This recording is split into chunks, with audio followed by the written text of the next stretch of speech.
देखिए class 10 exercise 6.1 इसके आगे हम लोग इसकी परिभाषाएं को हम अच्छे से बता चुके हैं। अब आप लोग को बिहार बोर्ड का क्लास 10 एक्सरसाइज 6.1 का क्वेश्चन बता रहे हैं। देखिए क्या लिखा हुआ है, रिक्त स्थानों को भरिए। इसमें पहला दिया है कि सभी वृत्त खाली स्थान होते हैं, यानी इसमें क्या होगा, सभी वृत्त क्या होते हैं, तो हम बता चुके हैं कि सभी वृत्त क्या होते हैं, तो सभी वृत्त समरूप होते हैं। तो इसमें क्या भराएगा, समरूप भराएगा, तो भरिए इसमें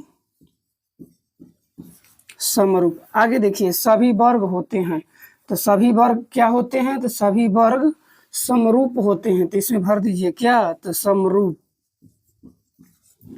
उसके बाद देखिए बच्चा लोग क्या दिया है, सभी त्रिभुज समरूप होते हैं, यानी कौन सा त्रिभुज समरूप होते हैं, ठीक है।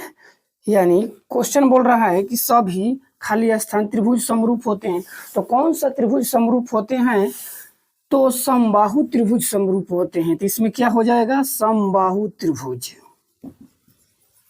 समबाहु त्रिभुज। देखिए चौथा सवाल क्या बोल रहा है कि भुजाओं की समान संख्या वाले दो बहुभुज समरूप होते हैं, यानी समरूपता का क्या कंडीशन है, तो समरूपता कंडीशन हम बताए हैं। देखिए चौथा का पहला सवाल बोल रहा है कि उनकी संगत कोण खाली स्थान हो, तथा दूसरा में बोल रहा है उनकी संगत भुजाएं खाली स्थान बराबर समानुपाती। तो चौथा के पहला में क्या भराएगा, देखिए क्या बोला, उनकी संगत कोण, तो संगत कोण क्या होती है, तो बराबर, तो यहाँ हो जाएगा बराबर। और उनकी संगत भुजाएं क्या होती है, तो समानुपाती होती है, समानुपाती होती है, ठीक है। चलिए इसके आगे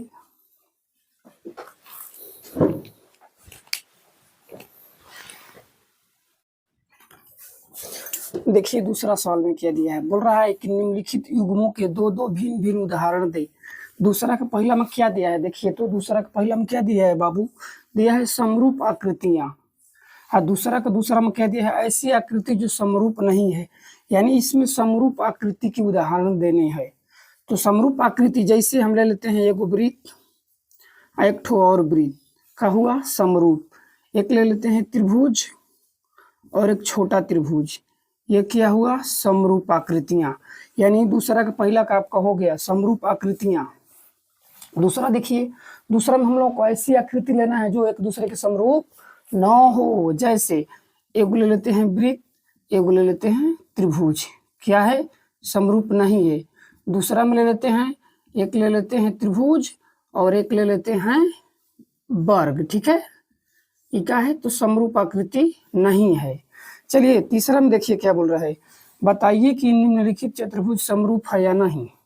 यानी किसी भी त्रिभुज की समरूपता के लिए उसकी संगत कोण बराबर होनी चाहिए और उसकी संगत भुजा एक दूसरे का समानुपाती होना चाहिए। देखिए इसमें क्या दिया है, इसमें 1.5 दिया है, तो इसमें 3 दिया है, इसमें 1.5 तो इसमें 3 दिया है, लेकिन देखिए इसमें क्या है, 90-90 दिया है और इसमें कोण नहीं दिया है, इसलिए यह समरूप नहीं होगी। क्यों नहीं होगी, कि समरूप होने के लिए भुजा समानुपाती होना चाहिए, लेकिन कोण भी होना चाहिए।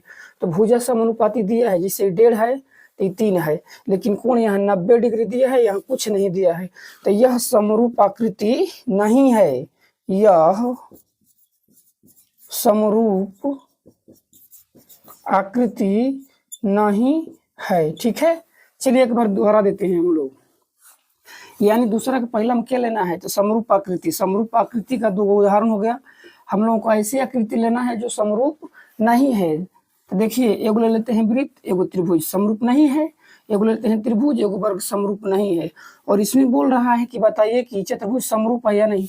तो समरूपता का नियम होता है, क्या नियम होता है, कि भुजा समानुपाती होनी चाहिए और कोण समानुपाती, यानी कोण यानी बराबर होना चाहिए। तो इसमें देखिए कोण 90-90 दिया है, लेकिन इसमें कोण नहीं दिया है, इसलिए यह समरूप आकृति नहीं है। चलिए 6.1 आप लोगों का पूरा कंप्लीट हो चुका है। अगले वीडियो में मिलेंगे हम लोग 6.2 के लिए।